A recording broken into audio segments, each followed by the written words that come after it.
Hey, welcome back to the Urban Monk, Dr. Pedram Shojai, hanging out with a buddy who I met at an event just recently up in Seattle area.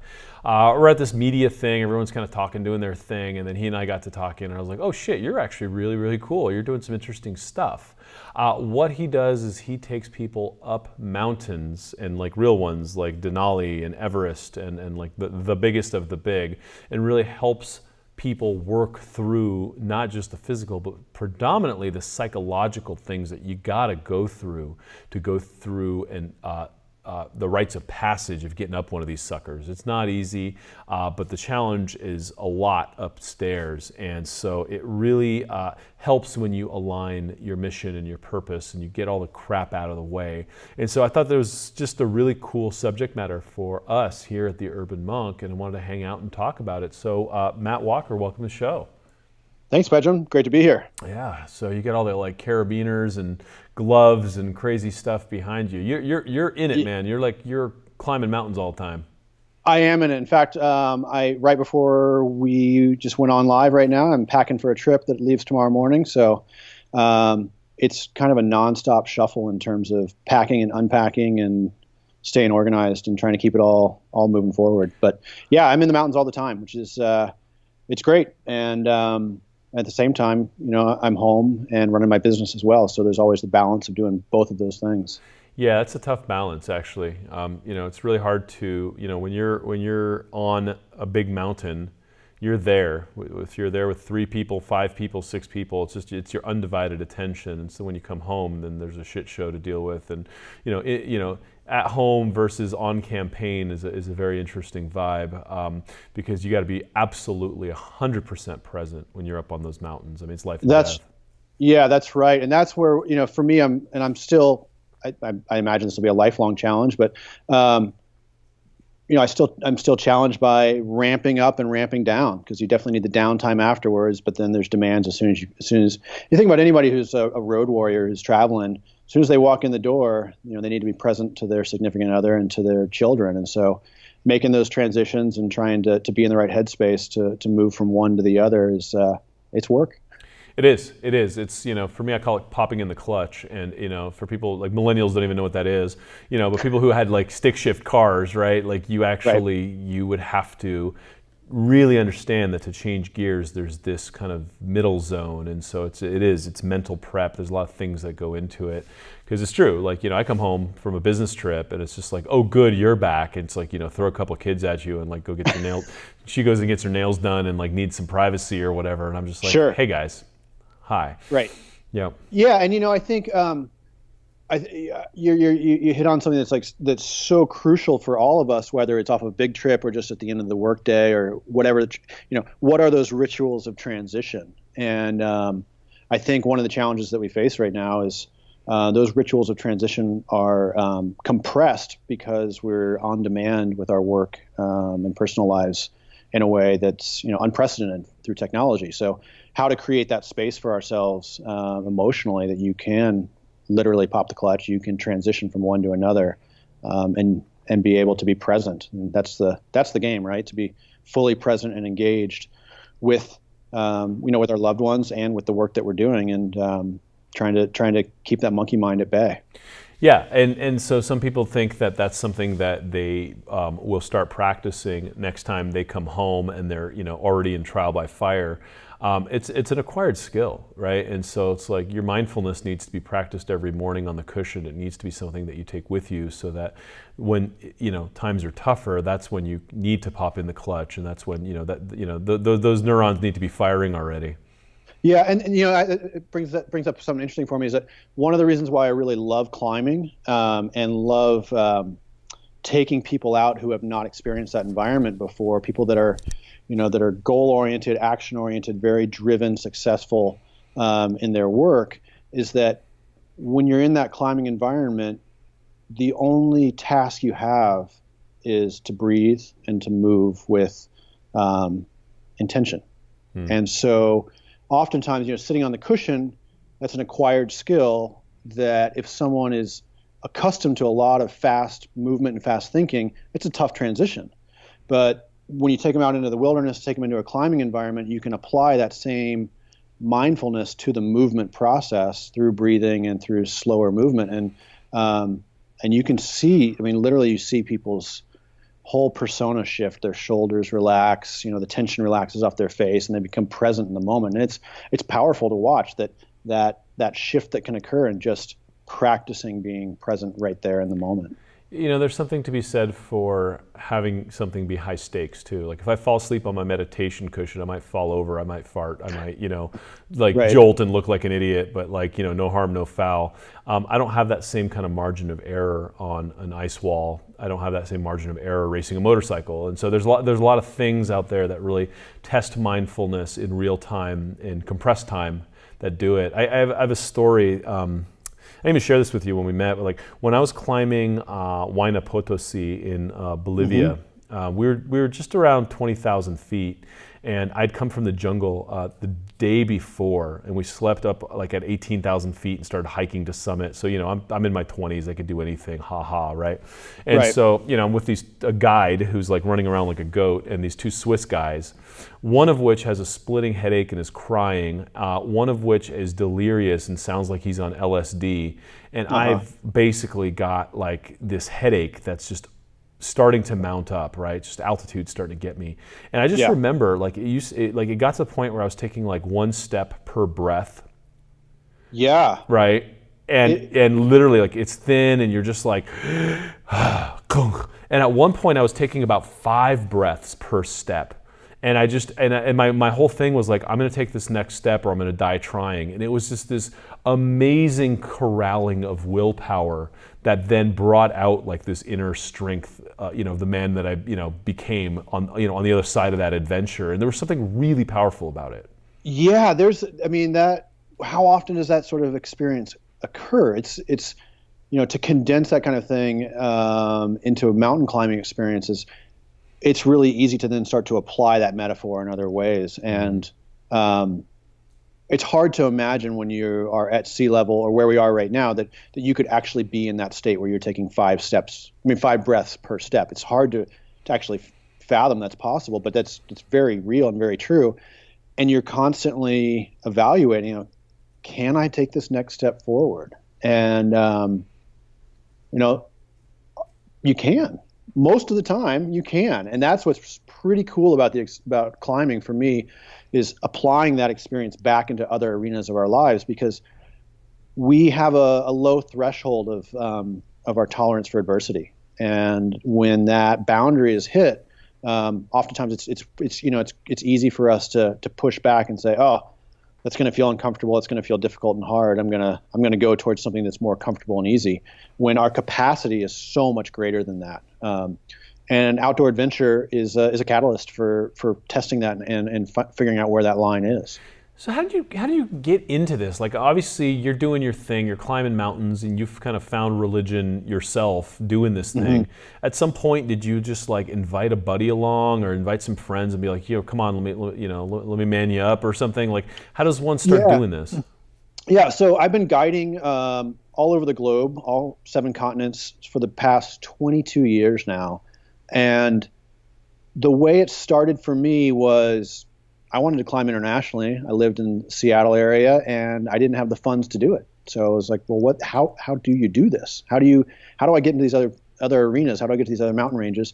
And a friend of mine was a mountain guide and he needed help on a specific trip. And so I joined him on that trip. And this was down in Aconcagua in South America. And he had an injury and I'd had experience in that world. And he had an injury. He couldn't do the second trip. And he's like, here's the reins. And that started that started this process of being able to travel all over the world and guide. And the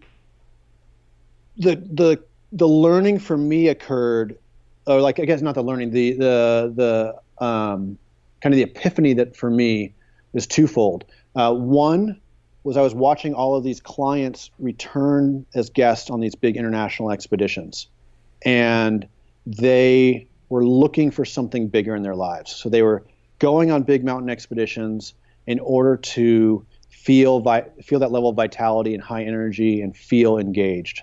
They were escaping things in their everyday, whether it was their personal business or something in their personal lives. And so that just got me thinking, like seeing this pattern of behavior. And then around the same time, I had a personal climbing accident where I took a pretty big fall, about a 200-foot fall in the Himalayas, about 22,000 feet. Significant injuries in my back, in my chest, in my head. But the fast forward for that whole thing is I was forced to do some physical therapy and surgery and I took a couple of years off from climbing and guiding.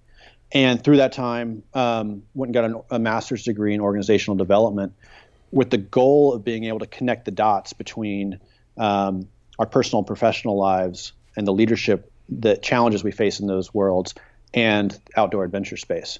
So I had my foot in both worlds for a while, and then figured out a way to connect the dots and combine them together. So now the work I do is still outdoor guiding in the traditional sense, but with, as you said in your intro, but with the emphasis on applying those lessons into other arenas of our lives. And you see this, right? Like when someone goes off, like Frodo goes and dumps this ring off in a volcano. It takes him a while. He comes back with some scar tissue. He's never the same man again. Right. So what happens? Like what is this arc of development as people say I'm just like some corporate exec dude and I'm like, you know what, screw that, Mount Everest, right? And I'm 40 pounds overweight and I got problems with my life and my family and all that. That arc of being able to even get to Everest must be, a huge thing. Yeah. So the arc kind of goes like this. I start on something smaller, usually in the Cascades, Mount Baker, Mount Rainier, something like that. It's not that hard. I have some success. I'm feeling confident. I go into one of the bigger mountain ranges of the world and I have my ass handed to me. Mm-hmm. And it's that moment of humility that the choice is made to either engage with the challenge and recognize that my ego and my belief in my being able to power through this thing, just like I powered through other things in my life, is not what's going to take me to the next level. So you have the choice of whether to be open to influence and be humble about that, or to kind of place blame and go down another path where you're just like, oh, this isn't for me. I'm not going to go down this. I'm not going to do this anymore. So there's a line that gets challenged along the way where people have to make that choice, because mountains are not something that are conquered. It's not something you can just pull yourself up by your bootstraps and suck it up and just drive as hard as you can and make it happen. It's a dance. There's finesse. There's humility. You can't control the weather. There's all kinds of different factors and elements that play into this thing that you have to be able to come to terms with, that you are climbing in concert with nature, essentially. And so oftentimes that's the challenge I see, is like, are people willing to embrace their humanity through that process, or are they going to consistently meet head on into their own challenges and their own blocks and be able to, and not be successful in that world. So it's an ego softener, to say the least. Ego softener, to say the least. Yeah. It increases people's level of patience, increases clarity and communication. I think it also just starts to shift people's perspective on recognizing how, and increasing empathy, recognizing that all of us have different reactions to different challenges. And so as a thought leader or a business leader, that to me is some of the biggest learning, is people have this shift where they're able to put themselves in the shoes of their partners or of their employees and recognize, like, oh, my perspective is not necessarily 100% correct, and I can start to see things from a different way. And I think, facing physical and emotional challenge allows for that shift to occur. So you're right. You come back from these adventures and you are definitely not the same person who left. The challenge is, are you going to allow for that learning to take place? And so I see frequently that's where the dividing line is am I going to allow myself to recognize that, that there's a different way of being in the world, and some people are able to do it and some people aren't. It's like the old kind of classic fixed mentality versus growth mentality, and whether or not you're willing to grow from an experience. And so if you're trying to just conquer the mountain and pee off the top of it, you're probably going to get your ass handed to you. That's right. That's right. And you can get a false sense of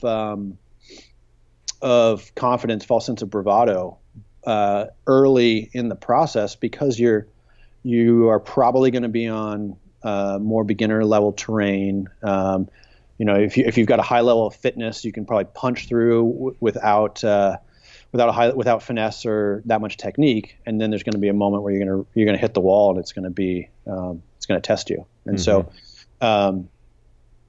that is where the learning takes place. And so that's when I think about like being open to influence and open to ideas. Am I going to allow myself to be vulnerable and have that learning take place? Yeah. And it's, when it happens, it's powerful and it's beautiful. And I would say, it happens, like probably 90% of the time on the trips that I lead. It's, if you hold that space, people will walk into that and have that sort of powerful experience. So you are curating and preparing someone for an adventure in order to create all the right circumstances so that they can cook in this soup and really find themselves. Now, you talk about 5 elements of adventure. Can we go through that? Yeah. So I deliver keynotes, and I wrote a book called Adventure and Everything, which covers these 5 elements of adventure.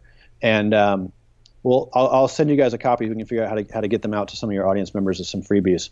But the 5 elements of adventure is basically the foundation from which all of this work takes place. And really what it is, it's a way to shift perspective on how we move through the world and how we engage with our personal and professional lives. So the 5 elements are high endeavor, uncertain outcome, total commitment, tolerance for adversity, and great companionship.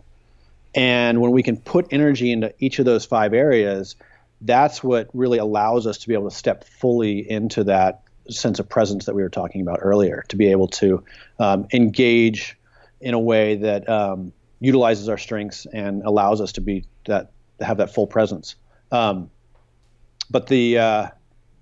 naturally, some of those elements are going to be easier than others. And so that's where the test and the challenge comes from, is how to engage each of those 5 pieces through the whole process.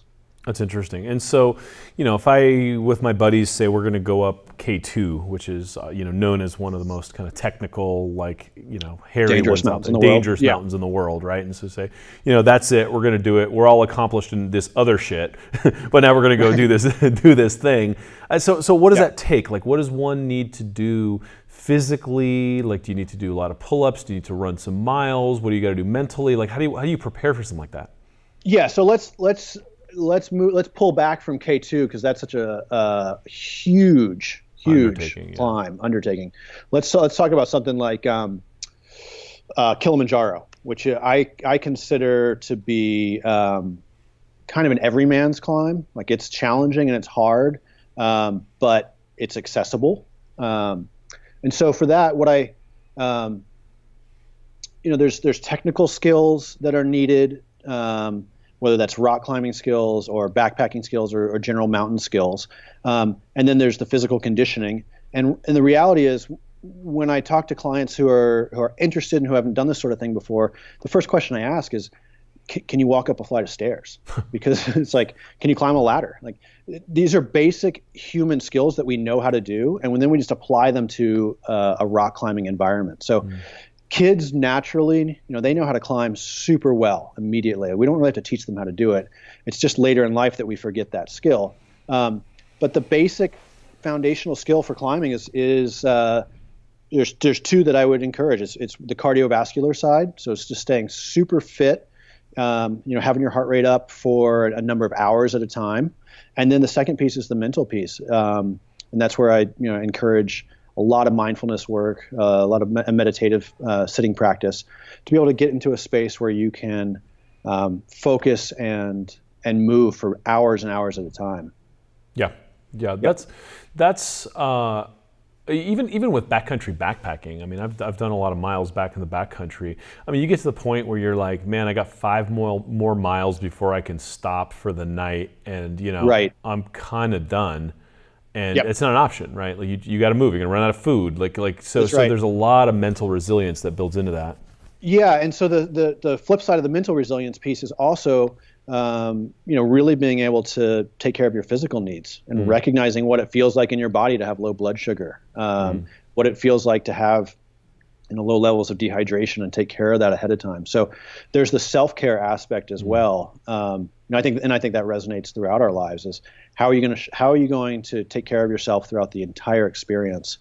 So when I talk about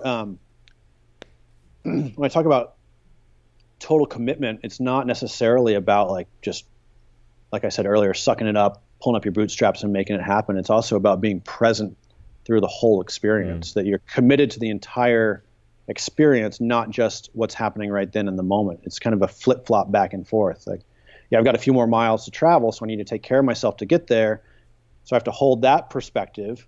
And then I also have to hold the micro mindfulness perspective of one foot in front of the other, being safe in my travel. So you're holding both perspectives, that macro perspective and the micro at the same time, and kind of flipping back and forth.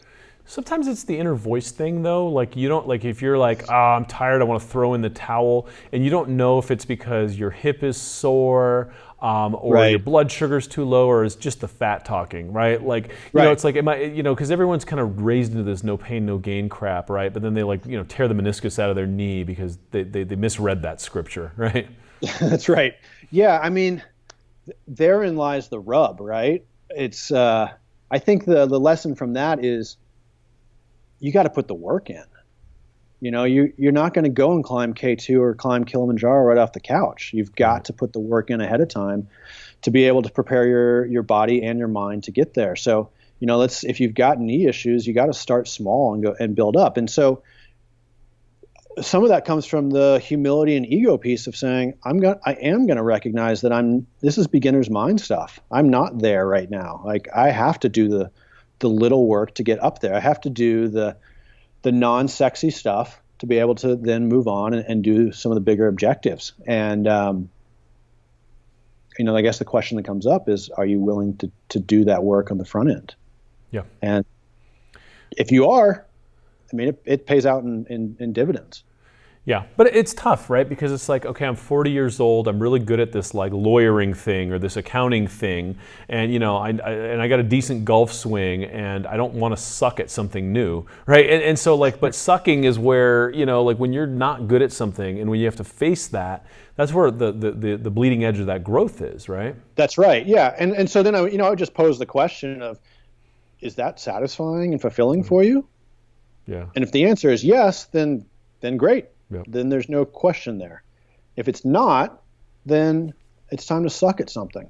Yeah. And that's where the bleeding edge is. And we all struggle with it, but I have to say, especially in outdoor adventure and climbing and mountaineering, the learning curve isn't that steep.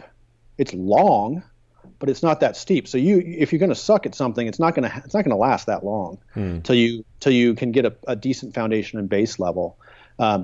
So if you're willing to put the time in and punch through that feeling of, it's so humbling. You get people out there that are just if you read all the books about it or they trained hard, there's no way you can replicate what the experience is like being on the mountain. You've climbed to the top, you come back down, you're at camp, and all you want to do is lay down and sleep, and you got another 4-hour hike with a full pack to get back down to your car, and that's just how it's going to be. What are you going to do? I think that's that's one of the beautiful things about it is it puts you in that place of testing in a way that we crave, but we don't encounter very often at all in our lives. Our lives are incredibly comfortable. Now, it's not to mean that we don't have stresses, because we have tons of stresses and anxieties, but our creature comforts and our physical comforts and our emotional comforts are pretty, they're pretty easy to come by. So you're forcing yourself into a situation, a growth situation that's going to allow you to expand. And people rise to the occasion. It's not really, it's very, very rare that someone doesn't rise to the occasion and pushes beyond their preconceived notions of what's possible. I would argue that is in your genetics, and that epigenetic expression of kind of facing that and having to work through that brings out like the superhero in you. And, I've seen it in the martial arts, I've seen it in the mountains, I've seen it, in a lot of places. It's just, you're right. I mean, we're just lazy, we're complacent, we don't have any adventure, and we don't face any real life-threatening issues, right? Like, yeah, it's like, okay, my paycheck just got cut. I mean, that somehow touches survival, but it sure as hell ain't like a boulder coming down a mountain that you have to dodge. That's right. And I still experience this after 22 years of doing this. I have some of my clearest thoughts and some of my most like kind of heartfelt, creative, clearest thoughts in those moments of exhaustion about that shift of how I want to show up in the world in other ways. And, for whatever reason, being in that space allows for that vulnerability and allows for me to think about things from the best way I can describe it is that it's a spiritual process. And Pedram, I'm not a big woo-woo kind of guy, but there is something that occurs in the spirit and in the mind when you are physically broken and continuing to climb forward. There's something magical that occurs there. Yes. You tap into another bank account that somehow replenishes from infinity, and it gives you access to something that you forgot was just right there, right? And I know for me, it's funny because you and I talked about this when we first met, and I'm sharing this with the world now. But for me, I actually have this like visceral feeling in my chest, this kind of like blue light that kind of extends in front of me, and I don't know where it comes from or what it is, or I don't really have a name for it as much as it's just like this chi, this energy of power, and I'm not able to access it all the time, but there are times through that level of focus and perseverance and challenge that just brings it out. And as a professional, it is so awesome to be able to do that with other people. It is like, for me, it brings it all home. It's like, I love to be able to facilitate that in others. It is such a cool experience. Yeah, what a treat. I mean, it's a huge responsibility. Like your job ain't easy. You gotta you gotta mind a lot of things. There's a lot of moving parts. Yeah. Yeah. I mean, it's mountain safety, is absolutely 100% number one on the list at all times. But I have to say, having a background in guiding and outdoor education and then in leadership development, that the responsibility piece, it's so second nature that it allows me to be able to do this other piece of work in a way that it's cool. I'm psyched that it's come together the way it has. Yeah. I love the work. Yeah. So who do you take up there? Who's your average avatar? Who's a good candidate for this type of work? Yeah, a lot of entrepreneurs that have been successful in their businesses and kind of have reached a plateau, and they're thinking like, what do I do next? How do I re-engage with either my business or other arenas in my life? I've been pushing hard for a long time, so that is probably the avatar typical client, male and female. It's probably 50-50, 35 to 55. Maybe 40 to 55. It doesn't take a ton of time. That's one of the cool things about climbing is there's this perception that like, oh, it's going to take all this huge amount of time. I don't have time to do these things. Whereas, we go climb, we do a lodge-based or resort-based experience. That's 3 days, or where you stay in a lodge, or you go up into the mountains and camp for 3 days and climb mountains up there, or go to Kilimanjaro or Nepal or whatever it is. And those are 12 to 14 days for those longer expeditions, but it's really 3 to 14 days, and there's whole variations in between. But I'd say, it's typically that kind of individual that's looking to push themselves into the next phase of their life. They've had success in one area, and they want to explore what it's going to look like to push into this next arena.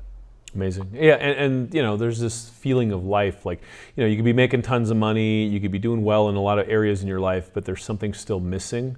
And that's something that je ne sais quoi is like tapping into that kind of eternal flame that is right on the other side of survival and pushing through, that envelope. Yeah. And to get, I want to make sure we touch on this part, is that mountain climbing is only a small portion of the education. It's where the rubber meets the road, and there's the learning that you can physically experience, and it's embodied that way. But it's also in how are you going to apply the learning back into your other parts of your life? And so that's where a lot of the coaching work comes into play. So supporting clients leading into these expeditions, and then supporting them after the fact as well. So it's not just this one-off, I had a great time and then I went on my way. But there's actually, you're able to identify what are the sticking points that got someone to a point where they wanted to do this, and then how can you take that learning and move it forward and apply it. And there's a number of different tools that we use to be able to support that process. That's amazing, and that's the gift that keeps on giving, because it's one thing to have an experience, another thing to have an experience that then flavors your life and kind of keeps you anchored in your strength and your resilience and your focus and all these things. So we've been talking about this. We've been talking about this for a while, and we were trying to get on a trip where myself and my wife would join you in August, and just right. I got all the monkeys stacked for the movie and the book and all that, and I'm going to wait till 2018. So what are we thinking for us? Like I really want to do this. I'm going to bring some cameras and some GoPros and kind of take our audience along. And if anyone wants to join the trip, there's probably room for 4 or 5 people there. Yeah. But I want to pick a big mountain, and I want to go do it right, and I really want to kind of experience this whole thing with you.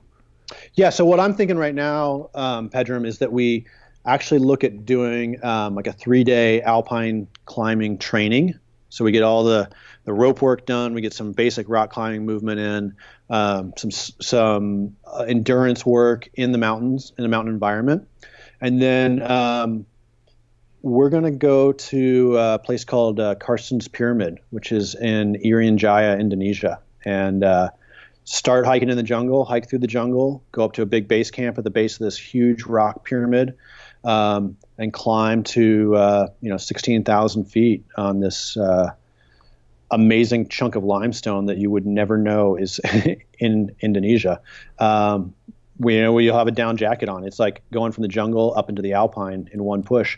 It's basically Indiana Jones, if you can imagine that. That's the expedition we're going to do in 2018. So we'll start with some training, and then launch into a pretty big, substantial expedition, which is going to be awesome. I'm super excited. God, that's so good. I want that so bad, and I want to bring my wife along. Like I want my wife to train towards this. I want her to have these types of kind of experiences with me, because what happens is a lot of times in relationships is like one person goes off and has all these amazing experiences, and then there's too much space between you and your significant other where they just don't understand what you've been through, and then that starts to create separation and all sorts of things. And like I don't want that in my life. I want the journey.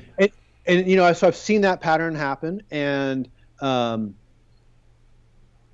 guess what I would say is the other partner, whether it's male or female, doesn't matter which side of the partnership it is, it's great to have exposure to it, and if they're into it and you guys can combine it together and strengthen your relationship around it, that is awesome.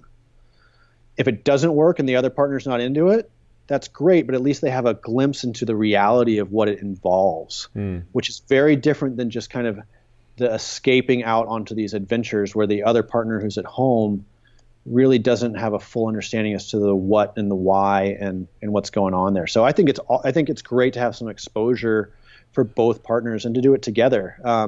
I've got a number of clients who go on adventures by themselves, but then they've also done a day or two of rock climbing just with their significant other, in order to just be able to share that experience together. Even though it's not the cup of tea for the other person, that person gets a glimpse into what's entailed in it and why it's such a powerful experience for them. So I think it works both ways. If you've got the two joining together and they like it both, I mean, it is such a strengthening opportunity for a relationship. And if not, then at least you get a better understanding as to what's driving the other person. Love it, love it. So I'm going to call out Nick Palizzi and Kevin Gianni, who are two of my buddies, to grab their wives and children, and we'll make this a big family trip, and we'll all go up a mountain together and do it. So you guys hear me, I'm tagging you.